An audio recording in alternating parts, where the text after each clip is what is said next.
Buenos días a todos. Mi nombre es Susana Escobedo. Soy ingeniera técnico de telecomunicaciones por la Universidad Politécnica de Madrid y soy la responsable de Relaciones Institucionales en el Colegio de Ingenieros Técnicos de Telecomunicaciones. Muchas gracias por estar hoy aquí, en esta jornada tan importante de la nueva Ley General de Telecomunicaciones, la cual espero que estéis disfrutando. A continuación, vamos a dar paso a la tercera mesa, que es la mesa de la industria en la nueva ley, que va a ser moderada por Federico Ruiz. Federico es ingeniero de telecomunicaciones por la Universidad Politécnica de Madrid, responsable del Observatorio Nacional 5G, Mobile World Capital, Barcelona, y cuenta con una larga experiencia y trayectoria profesional en el ámbito del emprendimiento, el I+D y el desarrollo de negocio en industrias como las telecomunicaciones o los semiconductores. Federico, por favor.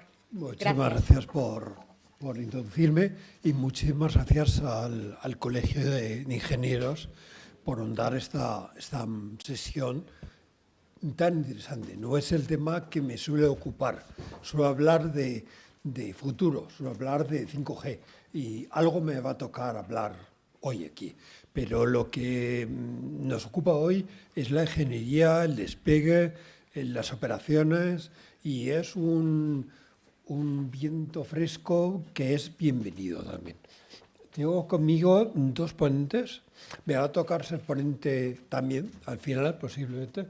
Tengo a Alfonso Ramírez, el CEO y fundador, ¿no?, de AAT Consultoría. Alfonso es arquitecto, no es ingeniero, es arquitecto, pero es un buen recordatorio que el despliegue y las operaciones y la puesta en marcha es un asunto en el que intervienen muchos perfiles. Es máster por la Universidad Politécnica, presidente del Hogar Europeo, patrón de la Fundación Casa España desde el 93, consejero delegado de AAT y tiene un equipo de 120 profesionales dedicados a la arquitectura e ingeniería en toda España y ha desarrollado proyectos de Portugal, Rumanía, Centroamérica, México, Venezuela, Colombia, El Salvador. Muchos entornos regidos por muchas leyes, muchos reglamentos, muchos diferentes, muchos lugares donde comparar experiencias y como hemos visto en las veces anteriores. Y tengo también a un viejo amigo, a José Luis Fernández Carrero, director de Estrategia General de Estrategia de Televes. Televes no necesita presentación, todos tenemos un equipo cerca de Televes. Es un sector muy ligado al podcast, un sector también representado en la nueva ley, emplea la transformación y un representante de un segmento de negocio, el despliegue de edificios, es realmente importante y que está llamado a ser todavía más importante en los días de 5G. Por tanto, gracias a los dos, tenemos la ingeniería de despliegue, la ingeniería de producto y yo hablaré también de la ingeniería que llega. Si nos hemos ocupado de todas las dificultades que hay en el despliegue de fibra y de WTG, eso no es nada. Esperemos a que queda por llegar en el mundo de 5G. Alfonso, ¿qué nos puedes contar? Me gustaría... Bueno, en primer lugar, agradecerte, Federico, la presentación y a todo el Colegio de Ingenieros Técnicos Industriales y a la Secretaría de Estado, que es nuestro anfitrión. Y, por otro lado, ¿qué es lo que nos supone esta ley? Yo creo que lo primero es que, como es un marco jurídico, teóricamente, yo me voy a repetir, creo, porque tenemos todos los mismos problemas de diferentes situaciones, ¿no? Creo que da garantía jurídica a todo el proceso, pero me temo que una ley que creo, además, yo me la he leído y es extensa, 160 páginas de ley, y, como decía Eladio, con 90 decretos pendientes, reglamentos, y luego que tendrá que tener unas dotaciones, bueno, pues esto se puede quedar un poco vacío si no tiene luego el remate final, que además yo lo veo arduo, ¿no? Por otro lado, este sector de la telecomunicación, que tiene una velocidad tremenda, yo hablo ahora como el campo, es decir, nosotros hacemos los proyectos que se tienen que hacer en una semana y presentarse a la semana siguiente, que se visen en 24 horas y luego tardamos a lo mejor 6 meses que nos den un permiso. Bueno, pues efectivamente, como decía también Adrián, esto hay que ordenarlo un poco de alguna forma, ¿no? Pero sí es verdad que cada vez, oye, las declaraciones responsables y los diferentes procedimientos pues han mejorado todo este proceso. Pero yo creo que le queda todavía mucho, ¿no? Y nosotros hemos hecho como 25.000 proyectos de estaciones base en todo el mundo y en el futuro hay oportunidad y trabajo. También es verdad que me parece que era la persona de Orange, hablaba de que había bajado la factura a 10.000 millones de euros en la esta, y eso ha trasladado la presión a todo el mundo, ¿no? De hecho, hasta el final, hasta los técnicos, que se nos exige calidad y rapidez, pues a unos precios que son los que son. ¿Qué es lo que pasa? Que al final esto lo que va a generar es un futuro de oportunidades. Es verdad que yo creo que el 5G todavía le queda el modelo de 5G que nosotros estamos conociendo ahora mismo, es muy limitado con el 5G de verdad que va a venir, que eso me imagino que tú luego nos lo explicarás, porque efectivamente al final la conexión máquina-máquina va a requerir una densidad de conectividad, no entre nosotros, que yo creo que todos deseamos tener conectividad, pero la real va a ser cuando venga la máquina-máquina, ¿no? Ese es el gran reto. Entonces, yo creo que la ley está enfocada a mejorar digamos, la forma de desplegar, que eso es, pues creo que es muy importante, sobre todo con el reto que yo creo que el 5G es el paso luego del 6G y me imagino que dentro de 15 años vendrá el 8 bis, ¿no? O algo así. Pero es verdad que está orientada a dar mucha más transparencia en los procesos, sobre todo en la parte de la administración, y la puesta en marcha y la realización de la obra y la ejecución, ¿no? Por otro lado, la agilidad de la administración, al final, hablaba antes el subsecretario que en realidad aquí está todo puesto y le decía a Javier Úbeda que los ayuntamientos tienen los mecanismos y tal, pero eso yo muchas veces pienso que es como un cajón de desastres, es como tener una caja de herramientas magnífica en la que las herramientas no las tienes ordenadas y para encontrar un destornillador de estrella al final terminas y no te lo a comprar porque no lo encuentras, ¿no?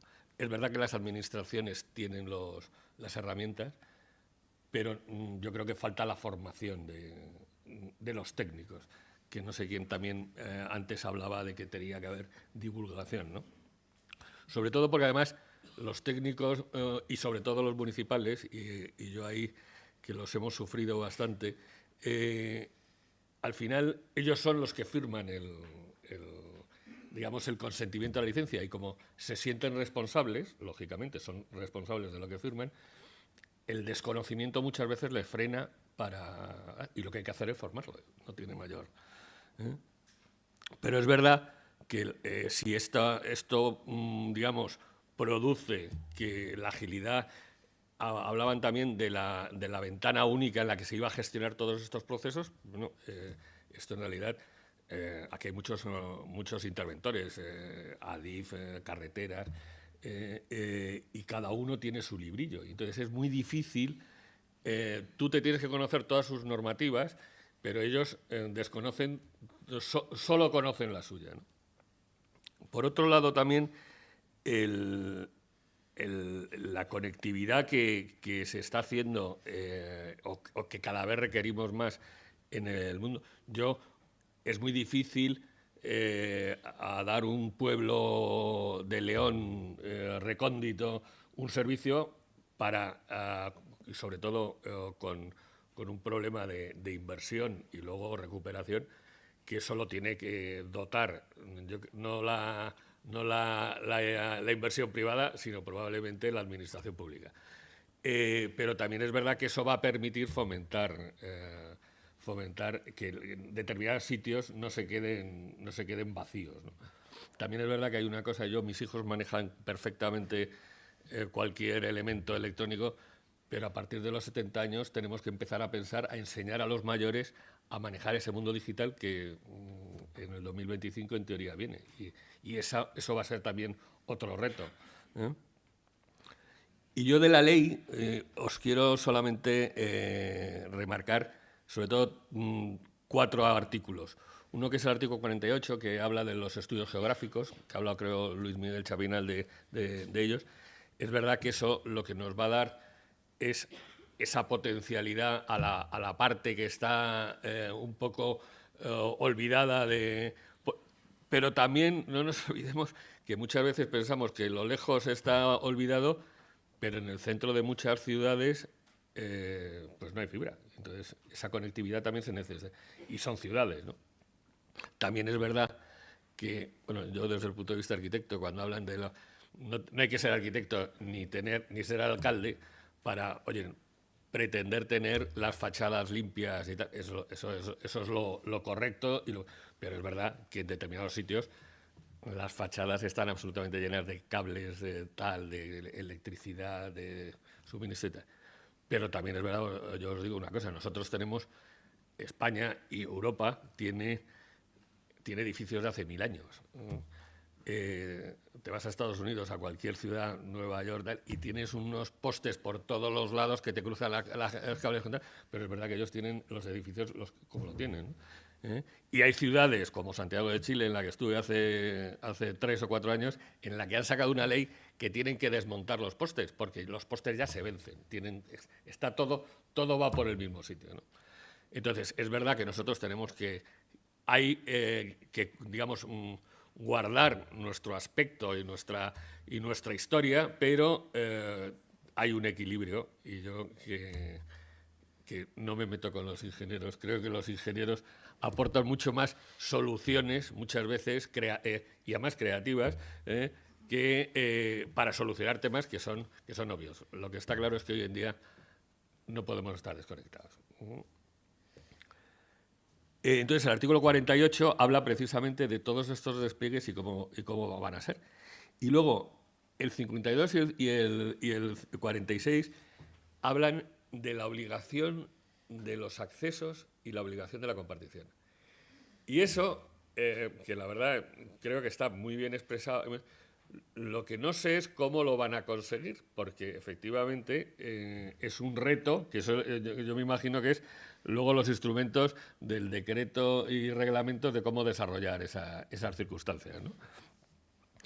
Y por último el 53, que es el que habla de la coordinación entre las obras civiles, que era lo que antiguamente hacían los ayuntamientos para todo el paso de las infraestructuras, y que ahora, bueno, pues lo retoma, porque efectivamente cada vez con más telcos, más Totem, American Tower, todas estas compañías que al final lo que nos están dando es el soporte para el servicio a los operadores, bueno, pues tendrán que desarrollar sus infraestructuras.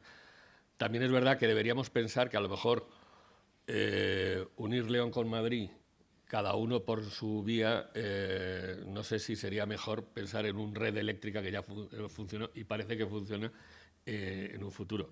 Pero bueno, me imagino que eso es una cosa bastante complicada de realizar. Y luego, por último, hay un artículo en la ley que me parece que es el título 7º, que habla de las tasas, y que, bueno, dice que al final es cómo financiar todo esto, sobre todo para el Estado, y me imagino que también para que algunas entidades locales pues vean también una posibilidad de...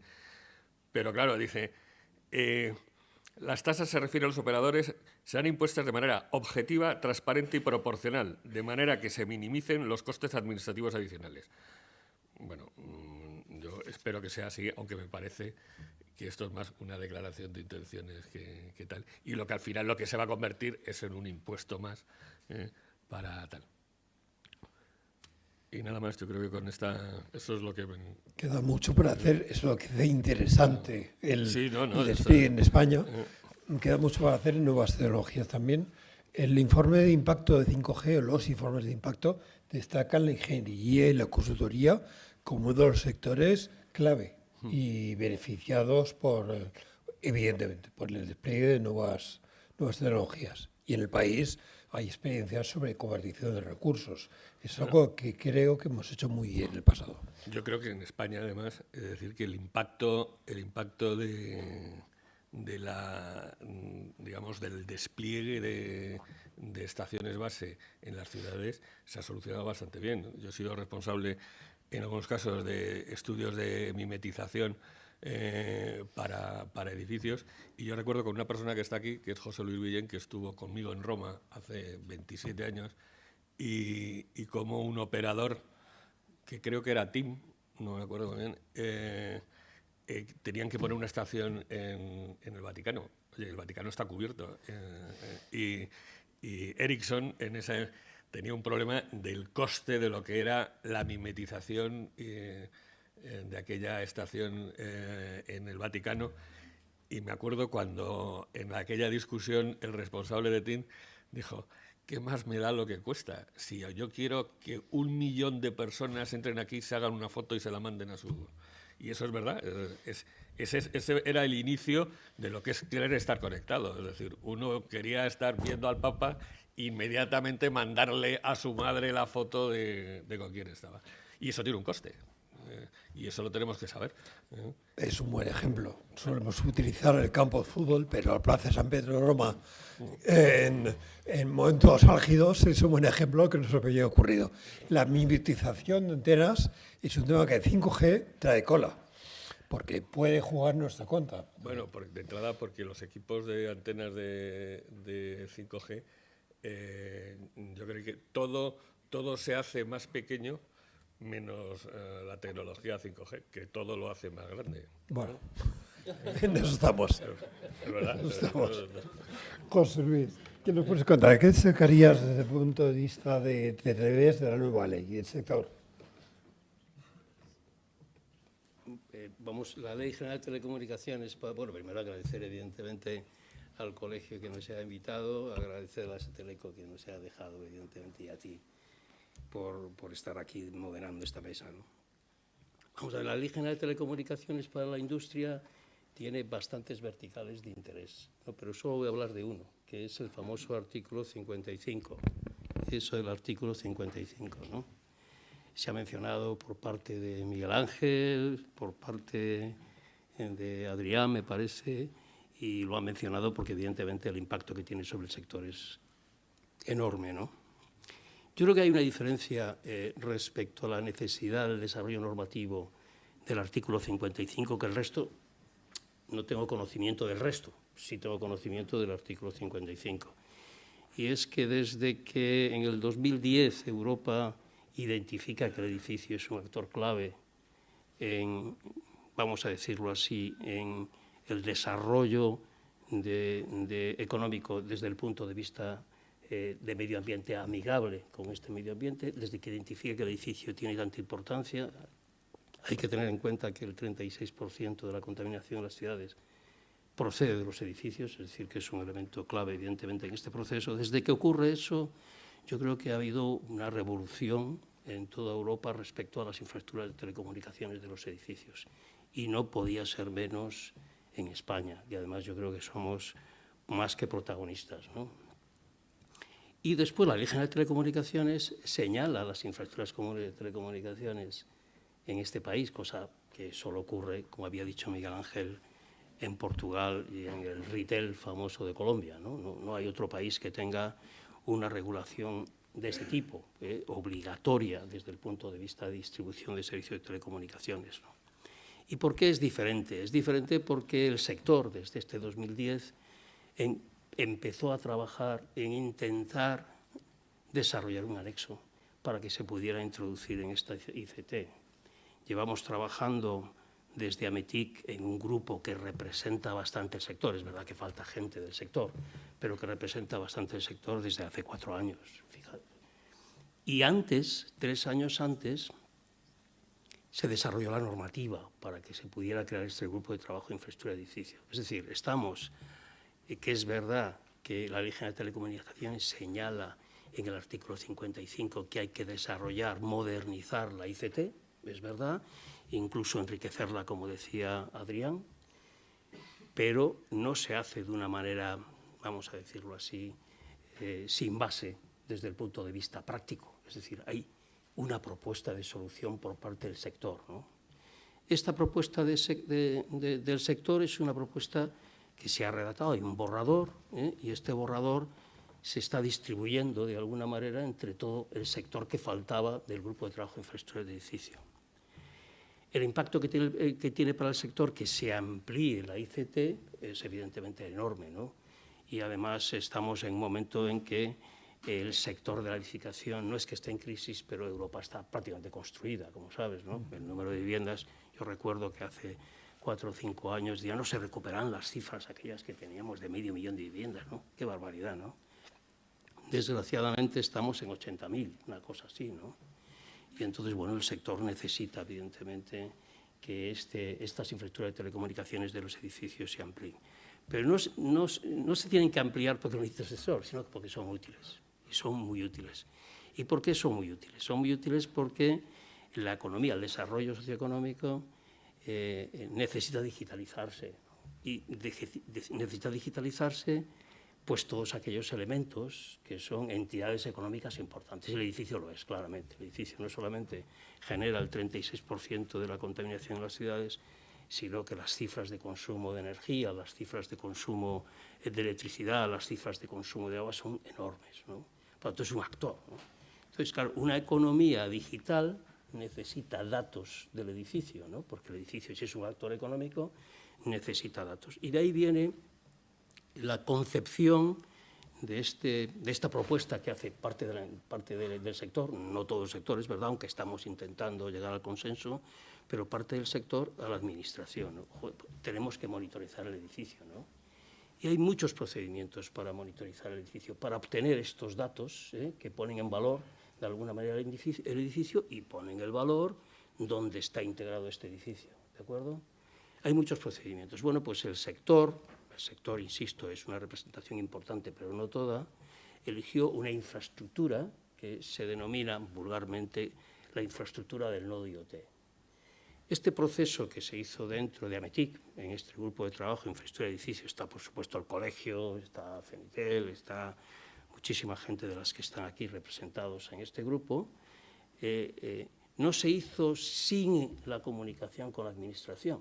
Es decir, desde el primer momento hubo una comunicación con la administración. De hecho, la redacción del artículo 55, la parte 3, textualmente dice, y lo puedo leer aquí, habla de que tendiendo hacia la implantación progresiva en España del edificio sostenible y conectado, ¿no?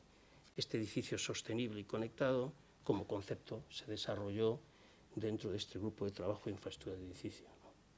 Por tanto, hay una diferencia, creemos nosotros, clara entre el desarrollo de los reales decretos o de otros reales decretos, yo por lo menos no tengo información que haya este trabajo, y que es que hay ya parte de la Administración, cuando aborde el desarrollo del Real Decreto de la ICT, parte de un documento que es un documento completo, que es un documento basado en normas, esto es importante, y ya con un amplio consenso, aunque estamos intentando llegar a un consenso total, ¿no?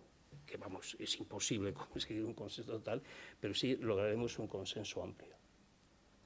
Y desde el punto de vista de industria, o sea, los beneficiados en primera medida, pues es el sector básico. El sector básico es los proyectistas, que aquí lo representa Adrián, por supuesto los instaladores y los fabricantes de producto, porque esa infraestructura implica producto, ¿de acuerdo?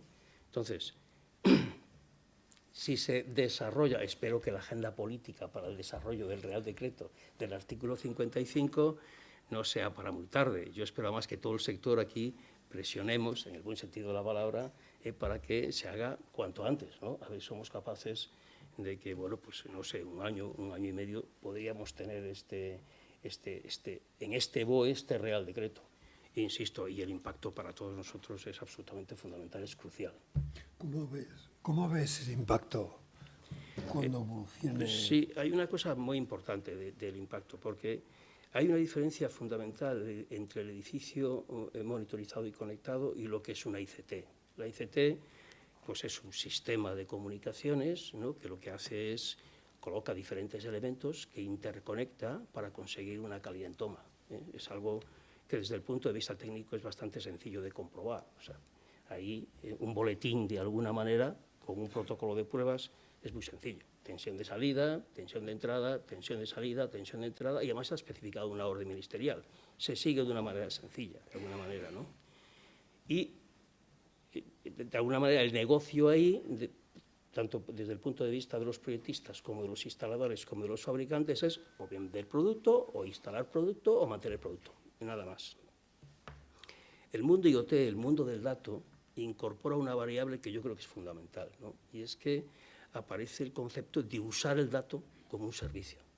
Entonces, todos los actores, tanto los proyectistas como los fabricantes como los instaladores, pues evidentemente pues harán la labor de instalar y habrá un protocolo de pruebas, pero esos datos permiten generar nuevos modelos de negocio. Además, nuevos modelos de negocios que son sostenibles, porque el dato sí que está aquí para quedarse, porque el dato, sabéis que la economía lineal se ha muerto, bueno, por lo menos desde el punto de vista teórico.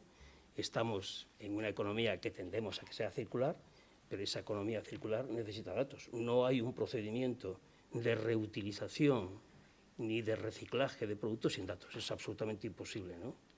Esa economía del dato está para quedarse. Si esa economía del dato, utilizando los propios datos, genera nuevos modelos de negocio, pues aparecerá, aparte del negocio, del hecho de incrementar esta vertical de edificio monitorizado y conectado, aparecerán nuevas posibilidades de negocio todavía por descubrir, que es el mundo de los datos.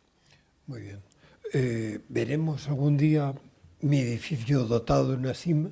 Lo digo como broma, pero no del todo. O sea, las nuevas tecnologías de conectividad llegan acompañadas de una serie de normas, como por ejemplo la evolución de la SIM, a la eSIM, las comunicaciones de corto alcance, que tienen tanta importancia como lo tuvo el paper, el pago desde el móvil o en el mundo 4G. Vamos a ver, no se puede explicar el trabajo hecho durante casi 5 años, ¿no? Y mucho menos lo que es que contiene el anexo sexto. Pero hay dos cosas muy importantes que contiene el anexo sexto que yo creo que son disruptivas. Por supuesto, el tema del dato, ¿no? El dato aporta valor no solamente al edificio, sino donde está integrado y además puede aparecer nuevos modos de negocio. Pero hay dos cosas muy importantes, es que el edificio se conecta, o sea, el edificio tiene una capacidad para conectarse con diferentes agentes que pueden desarrollar aplicaciones sobre el edificio o que pueden utilizar esos datos. Esto es muy importante, esta SIM que tú comentas. Y otra cosa muy importante es que el edificio por fin va a incorporar una interfaz física, una interactiva en el propio edificio, que permitirá que todos aquellos que eran agentes del edificio puedan enviar mensajes de manera directa al edificio, ¿no? Es verdad que en algunos edificios en Estados Unidos esto ya se ha implementado, ¿no? Pero que se implemente de una manera generalizada, que los administradores de fincas, los instaladores, los fabricantes, los promotores, hemos estado hablando con los promotores que les interesa esta comunicación, tendrán una comunicación. El tablón de anuncio desaparece, ¿no? Pero es que además este elemento es un elemento de información clave. Hay una de las cosas que, cuando hablamos de sostenibilidad y de nuevas tecnologías, como reza el artículo 55 de la nueva Ley General de Telecomunicaciones, perdón, de la Ley General de Telecomunicaciones actual, cuando habla de nuevas tecnologías, ¿a qué se refiere? A que tú cambies de alguna manera las maneras de hacer de las personas, pero para cambiar esta manera de hacer de las personas necesita datos. Se estima que si la gente tuviera datos, podría reducir su impacto medioambiental entre un 5 y un 10%, solo con los datos, el hecho de tenerlos. Y es verdad, porque cuando vas a un hotel y te dicen lo de las toallas, yo recuerdo que las toallas, vamos, yo las tiraba siempre, ¿no? Y ahora nos las colgamos todos religiosamente durante 2 o 3 días, ¿no? Esto es importante. El edificio monitorizado informará a los ocupantes de que tienen un impacto medioambiental y si cambian o implementan algún tipo de tecnología mejorarán. Esto es la ventaja que le da la monitorización a los ocupantes del edificio. Y, por supuesto, esos datos también son útiles para la ciudad porque agregando muchos edificios pueden identificar tendencias y patrones. Otra cosa buena de los datos es que los datos pueden generar una economía que siempre puede mejorar, siempre tiene un upgrade, muy pequeño, evidentemente, porque se generan gemelos digitales, los gemelos digitales nunca son perfectos. Entonces, yo creo que la monitorización del edificio solo tiene ventajas desde el punto de vista social y para la industria es absolutamente fundamental. Muy bien. Perfecto, muchas gracias. Esta transición a ponente es más complicada de lo que pensaba, porque me toca ponerme en vuestro lugar y es complicado.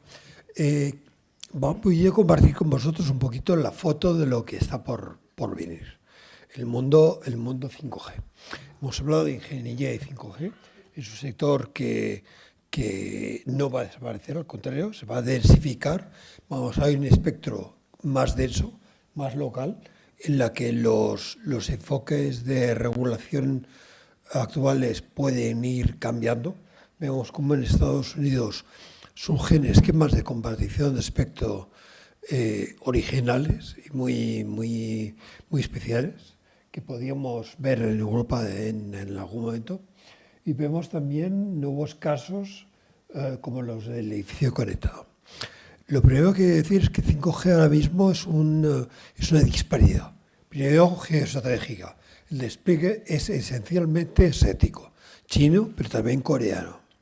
Industrial y también de entretenimiento. Y luego explicaré un poquito por qué. Y también en nuestras ciudades tenemos esa disparidad. Hace un poco, mientras estaba sentado ahí, estaba mirando el 5G que tenemos aquí, son 30 y tantos megabits por segundo. Me voy unos cientos de metros hacia el centro de Madrid y voy a tener cientos de megabits. En algunos puntos de Madrid y Barcelona he visto 400 y 500 megabits con una cuenta de usuario. En el mobile hemos tenido velocidades dentro de ferrocarriles en pruebas piloto de gigabit por segundo y mayores de gigabit por segundo. Cuando te ha tocado ver generaciones como 3G y 4G e implementar chips, lo veremos, esos chips de comunicaciones móviles, estas velocidades son increíbles, literalmente. Y lo que queda por ver es cómo uniformizamos esto. Si no tenemos esta comunicación de estas prestaciones con una latencia, una ubicuidad y una fiabilidad que acompañan, la conectividad 5G deja de tener sentido. Con lo cual, es la cuenta pendiente que queremos, uniformizar todo esto. El dinero, los ingresos, los fondos enormes que van a justificar el despliegue tienen que venir de dos tipos de despliegue, industrial o consumidor. Y hace poco hizo, por ejemplo, hace unos días, su sesión 5G la titulaba Metaverso e Industria. Es muy representativo y corre una semana complicada para el metaverso. No quiero decir que el metaverso vaya a tener éxito, pero esa realidad de consumidor, del ocio frívola, si queremos, está asociada, queremos o no, al 5G. Igual que el 5G industrial. Solemos hablar en Europa del 5G, el 5G es estándar para la industria. Por ejemplo, con el IoT que mencionabas antes.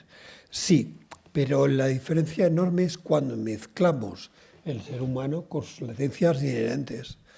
En el bucle hay las latencias y el problema de la conectividad 5G se vuelve especialmente peliagudo.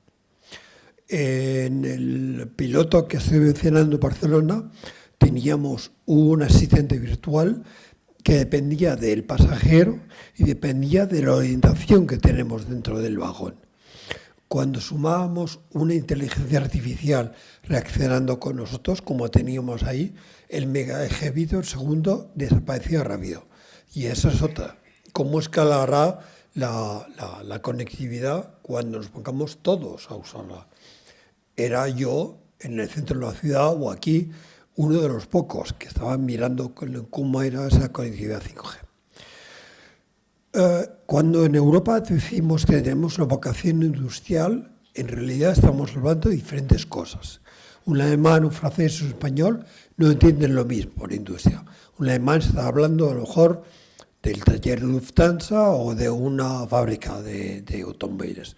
Un francés estará hablando de un taller de aeronaves, y nosotros hablaremos de una industria agropecuaria, y hemos tenido sesiones muy interesantes en el campo, o la industria del turismo. Por lo tanto, el término industria 5G es también una puerta abierta, una licencia a cada país de una prioridad a sus intereses de su economía, a que decida no un despliegue uniforme, es un despliegue que se adapta a nuestras necesidades como país. Segundo, hay que tener una mentalidad de desarrollador. He asistido con humildad a todos los problemas ligados a la implementación de 3G, de 4G, de la fibra. Con humildad, porque te das cuenta que hay una dificultad y una complejidad añadida a toda esa tecnología que estandarizamos tremenda. Pues eso puede ser todavía mayor en el caso de 5G. Recordamos que la distribución de 5G, la asignación de la banda de 26 GHz de milimétricas no es para mañana. Tenemos tiempo, bueno, quizá para final de año o principios del que viene, ya veremos. Pero es un desafío enorme que puedo colocar a España a la cabeza de Europa en cuanto a criterios de éxito de despliegue de 5G. Nos ligamos, como hemos visto en Europa, al 5G industrial, sabiendo que significa diferentes cosas. Sí, pero el 5G industrial sin el 5G de consumidor significa poco. Necesitamos las economías de escala de 5G de consumidor para poder justificar los costes enormes que tiene el I+D la estandarización y la fabricación de un equipo 5G. Una de las lecciones que hemos tenido de los pilotos de Red.es de 5G es que falta camino todavía en fabricación y diseño de sensores, fiabilidad, equipos no de consumidor, sino de usuario, comunicaciones de máquina. Está todo para hacer. Es lo que hace la potencialidad económica de 5G. Y de hecho en 5G tenemos que tener una mentalidad de desarrollador, no solamente de implementador. No vale decir que lo adopte la industria, sino que lo desarrolla la industria. Y por eso el despliegue 5G es importante, porque vamos a ver desarrollo tanto en el lado post-despliegue, desarrollo de soluciones y equipos como los que diseña el REPES en el lado de despliegue, pero también queda mucho para hacer en el lado pre-despliegue. Muchas de las posibilidades del estándar todavía no están implementadas. Tenemos implementadas una posibilidad básica del estándar, pero el estándar, las diferentes releases, es una caverna de Java para los desarrolladores.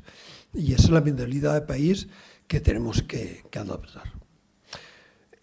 Lo cual nos lleva a lo que yo llamo el vertical cero. El vertical cero es el desarrollo de equipos, el impacto directo de los desarrollos de impacto económico de 5G.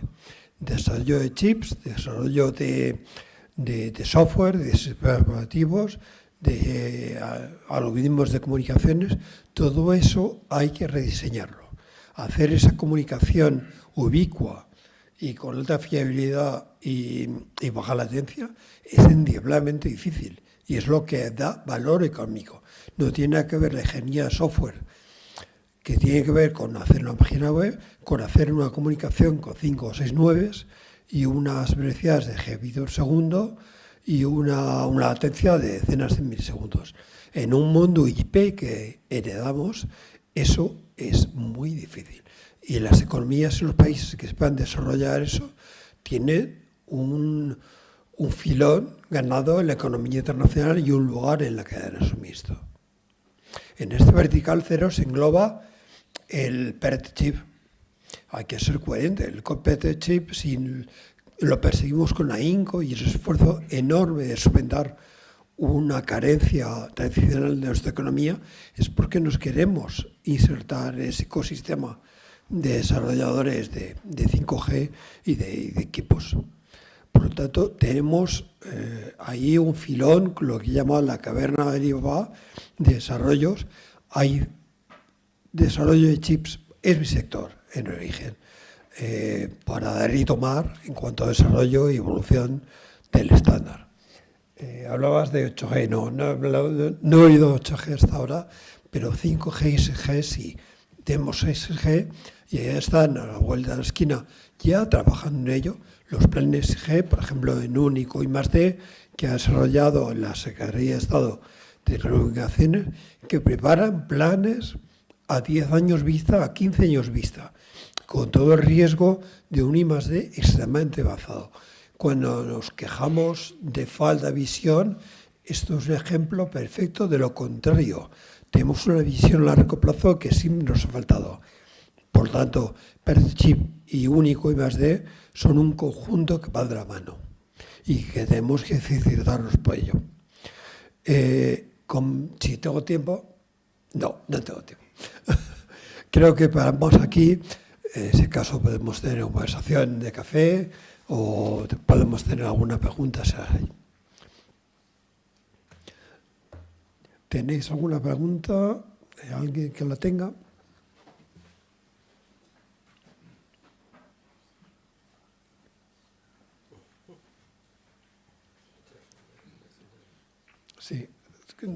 Sí, alguien.